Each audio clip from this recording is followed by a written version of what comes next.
आता कनेक्ट झाल्याचं समजतंय। नीलमजी, आपलं स्वागत आहे चर्चेमध्ये। जी अपेक्षा व्यक्त होते की अशा पदावर खास करून महिला आयोगाचा विषय सुरू आहे, राजकीय व्यक्ती नको, आपली प्रतिक्रिया? एक तर पहिली गोष्ट म्हणजे तुम्ही चर्चा आयोजित केली आहे त्याबद्दल चांगलंच आहे, कारण फार महत्वाचे मुद्दे सगळे घेतले चर्चेमध्ये। प्रश्न आता असा आहे की अगदी पूर्ण राजकारणाशी संबंधच नाही असं कोणी आपल्याला समाजकारणात आणि राजकारणामध्ये दिसत नाही। राज्य महिला आयोगाचा जो कायदा झाला त्या कमिटीचे मी निमंत्रक म्हणून काम केलेलं आहे, ज्याच्यामध्ये मृणाल गोरे, अहिल्या रांगणेकर, सुधा वर्दे या सगळ्या अभ्यासू महिला होत्या आणि तिथे आमची याच्यावर बरीच चर्चा झाली आणि शेवटी या मतापर्यंत आलो की ज्यांची क्षमता आहे, ज्यांनी अभ्यास आहे, ज्यांची तळमळ आहे, ज्यांनी एखाद्या सामाजिक संघटनेमध्ये दीर्घकाळ काम केलेले आहे, अशा कुठल्याही महिला असाव्यात त्याच्यावरती सदस्य म्हणून। आणि अध्यक्ष म्हणून जी आपली अपेक्षा आहे त्याच्यामध्ये राजकारणाच्या दावणीला त्यांनी राज्य महिला आयोग बांधू नये, हे अगदी योग्य अपेक्षा आहे सगळ्यांची। आणि मला असं वाटतं तसंच मी सदस्य म्हणून काम केलेलं आहे, तर आपली सगळ्यांची अपेक्षा असली पाहिजे।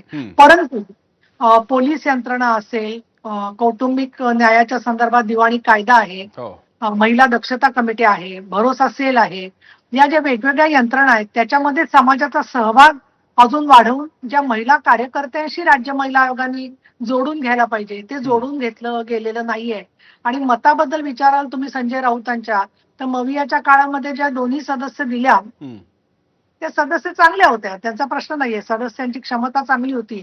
परंतु मी एक सूचना मांडलेली आहे, मला जेव्हा काही अधिकार असतात त्यावेळेला, की 7 सदस्यांपैकी 3 सदस्य या सामाजिक क्षेत्रातले असाव्यात, म्हणजे थोडक्यात ज्या कुठल्या राजकीय पक्षाच्या सदस्य नसतील पण तरीही ज्यांनी एक 10-15 वर्ष संघर्षात्मक आणि विधायक असं काम केलेलं आहे, अशा काही सदस्य त्याच्यावरती असाव्या। केवळ पक्षनिहाय कोटा नसावा असं मी मांडलं होतं, पण प्रत्यक्षात तसं घडत नाही। दुसरं प्रसंग आपण विसरता कामा नये की हे जे महिलांना आरक्षण सुद्धा आलेलं आहे ते फक्त समाजकारणातून आलेलं नाहीये, राजकारणामध्ये सुद्धा क्षमता असणाऱ्या स्त्रियांनी महापौर, जिल्हा परिषद अध्यक्ष आणि आता 2029ला तर विधानसभा आणि लोकसभेत आरक्षणाचं विधेयक येत आहे। त्यामुळे अशा वेळेला आपल्याला राजकारणातल्या सगळ्याच स्त्रियांना बाद करणं योग्य होणार नाही। परंतु राजकारणामध्ये केवळ मर्जी बरोबर कामाचा निकष हा असला पाहिजे आणि ज्या कार्यकर्त्या काम करतायत अनेक जणी, त्यातल्या अनेक महिलांनी खूप सदस्य म्हणून चांगलं काम केलेलं आहे, याच्यात काही शंका नाही। मी स्वतः उपसभापती या नात्याने राज्य महिला आयोगाला बोलवून पूर्वी च्या अध्यक्ष असताना चर्चा केलेली आहे, विजया रहाटकरांशी चर्चा केली आहे आणि त्यांना बजेट वाढवून देणं, त्यांची रिक्त पदं भरणं, त्यांचं सामाजिक संस्थांशी जास्त समन्वय होणं, धोरणात्मकरित्या त्यांचं मत घेतलं जाणं, या सगळ्यावरती स्वतः अध्यक्ष आणि सदस्यांनी पण आग्रह धरला पाहिजे। पण मी उपसभापती या नात्याने वारंवार गव्हर्नमेंटला हे सुचवलेलं आहे की तुम्ही धोरणांच्या मध्ये मत घ्या। आणि इथे मला सांगायला पाहिजे की 4थं महिला धोरण ज्या वेळेला झालं 2023 मध्ये, त्यावेळेला राज्य महिला आयोगाचं मत विचारात घेतलं होतं। तिथे रुपाली चाकणकर आहेत का दुसऱ्या कोण आहेत याच्याशी विषय नाहीये, पण एक पद्धती म्हणून कुठलाही कायदा घडत असताना त्याच्यामध्ये राज्य महिला आयोगाचं मत विचारात घेतलं जातं। वैष्णवीच्या केसबद्दल बोलायचं झालं तर तिथे फक्त पोलिसांवर सोपवणं महिला आयोगाचं काम नाहीये, तिथे त्या जर का सामाजिक संघटनांशी महिला आयोग जोडला गेलेला असता तर पुढे काही झालेलं नाहीये। पण मयुरी जगतापच्या केसमध्ये त्याचा आता चार्जशीट आज दाखल झालेला आहे अशी माहिती मला पोलिसांनी दिलेली आहे आणि त्याच्यामध्ये सुद्धा ती केस तिच्या सासऱ्यांच्या विरुद्ध जी 354ची जुन्या कायद्यानुसार दाखल झाली होती ती सुद्धा आता उभी राहते।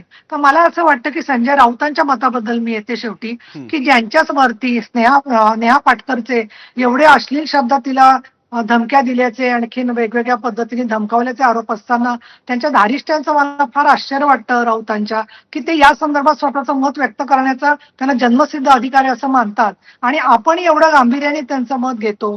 तर मला असं वाटतं की त्यांच्या त्या केसमध्ये साक्षी पुराव्यात हस्तक्षेप केला म्हणून ते जेलमध्ये गेलेले आहेत आणि म्हणून मला असं वाटतं की मला त्यांच्या मतावरती काही मत व्यक्त करायचं नाही। नीलमताई, हा मुद्दा संजय राऊतांनी एक मागणी केली, शेवटी ते खासदार आहेत म्हणून, पण त्या व्यतिरिक्त ही नेहमीच चर्चा झालेली आहे की अशी महामंडळं, विधान परिषदेचे आमदारकी पण घेऊयात हवं तर, आणि महिला आयोग आहे, इथे अराजकीय व्यक्ती असावी, तज्ज्ञ व्यक्ती असावी अशी अपेक्षा असते। राजकीय व्यक्ती तज्ज्ञ नसते अशातला भाग नाही, पण ही अपेक्षा आहे की तिथे ती असावीत आणि विशेषतः हगवणे प्रकरणामध्ये दिसून आलं। आता याला योगायोगही असेल, थेट आपण दोषारोप नको करायला, पण अध्यक्ष ज्या पक्षाशी संबंधित आहेत त्याच पक्षाशी आरोपींचं कुटुंब सुद्धा सगळं निगडीत आहे. आणि म्हणून असं म्हटलं जातं की मयुरी जगताप असेल किंवा वैष्णवीचा मृत्यू असेल, या सगळ्या काळात पोलिसांची निष्क्रियता किंवा एक विलंब हा संशयास्पद ठरतो. म्हणून राजकीय माणूस तिथे नको अशी अपेक्षा आहे. नीलमजी, नाही, एक मला असं वाटतं की त्याच्यात आता मी उघडपणे बोलते की राष्ट्रवादी काँग्रेसनी त्यांना राज्य महिला आयोगाचा अध्यक्ष म्हणून नेमलं. त्यांच्या कामाची क्षमता होती. खरं तर रुपाली वडगाव दायरी जिथे आमच्या संस्थेचं कार्यालय आहे, त्याच्या जवळच राहते. काही काळ त्या आमच्याही कार्यकर्त्या म्हणून काम करत होत्या संस्थेच्या. पण मुद्दा असा आहे की त्या परत राष्ट्रवादी काँग्रेसच्या अध्यक्ष म्हणूनही काम करत होत्या.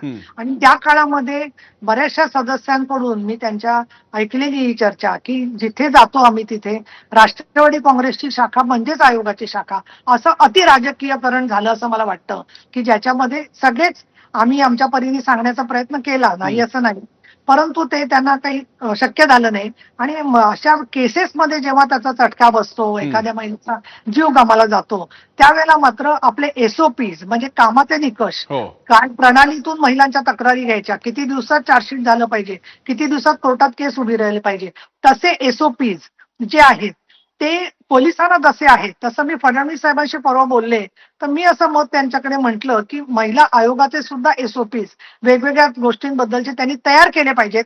आणि ते तयार करण्यासाठी मग मी म्हणेन अंजली दमानिया असतील, रूपवती ताई असतील, सर्व पक्षीय महिलांचं मत विचारात घेऊन ते एसओपीज तयार होऊन आयोगाने स्वीकारले पाहिजेत. मग अध्यक्ष कोणी असो किंवा सदस्य कोणी असो, पण त्याच्या दृष्टीने आपण सगळ्यांच्या ज्ञानाचा आणि अनुभवाचा फायदा करून घेतला. नीलमताई, तुम्ही आपल्यासोबत राहाच. मला इतर काही प्रतिक्रिया घेऊन मी आपल्याकडे पुन्हा एकदा येईन. दरम्यान लोकांचा स्वाभाविक प्रश्न असू शकेल की एवढी चर्चा ज्यांच्याबद्दल चालली आहे त्यांना आपण नाही का बोलवलं, तर असं होणार नाही